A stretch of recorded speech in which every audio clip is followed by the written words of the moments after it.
Hi there, Phil again. So this tip is about having productive areas in your garden.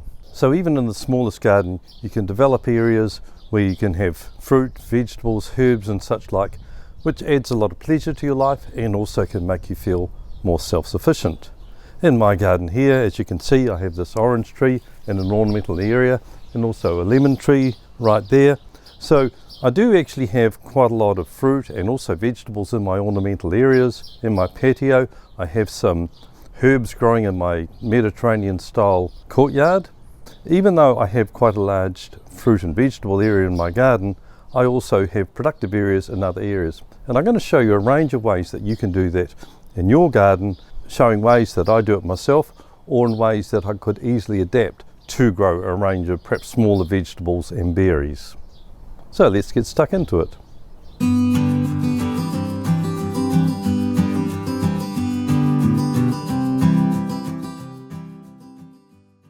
Some vegetables are very ornamental, particularly when contrasted with other foliage textures or colours. They can enhance a patio or terrace, as shown at Barbara's place here. A patch of small growing vegetables can be grown among annual or even some perennial ornamentals.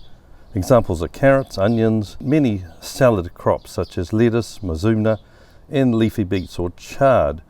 However, they are less suitable among shrubs as the latter have extensive root systems when established. These are too competitive for high nutrient demanding vegetables. In some cases the vegetables can be a feature in themselves and can be grown boldly as a group. For example, ornamental kale comes in a striking range of colour forms. Since it suits pick and come again harvesting, it can be grown as an ongoing seasonal display, particularly over the winter months. The emerald green of parsley and open-hearted lettuce varieties also helps to create a vibrant display. Herbs similarly can create a feature garden. Rosemary, fennel, coloured leaf sage and thyme help to create a Mediterranean theme. A surprising number of weeds are edible. In addition, some wildflowers can be planted and allowed to reseed to become naturalised in the garden. A particularly attractive example is magenta spreen, a striking and versatile edible plant. Oxeye daisy, borage and nasturtium also successfully cross the divide between weed and useful addition to salads and other meals. In many communities there are gardening groups or community courses that can provide advice regarding what can be grown usefully in gardens in your area.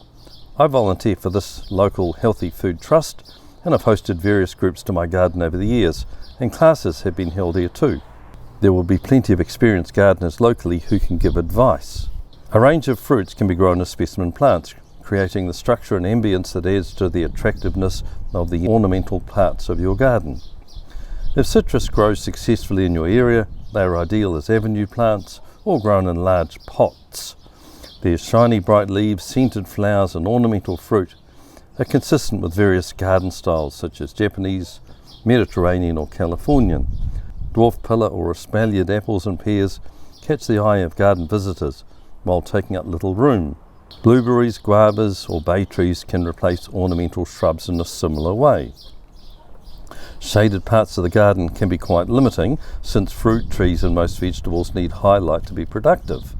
However, many salad greens, parsley and some herbs will thrive in these situations. This can include leafy beets, which come in many colours, arugula, mustard, minus lettuce, coriander, cilantro and various forms of cress. Another possibility if you have limited space is creating a vertical garden. I have produced a tip on this topic. I've linked it down below. Mine are purely ornamental, however the same modular concept could be used for small vegetables or strawberries. In this first example I have small pots which would only suit a limited range of vegetables.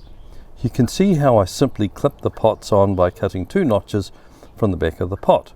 However, I do have this much larger version where I have made these clips from thin galvanized wire or tie wire.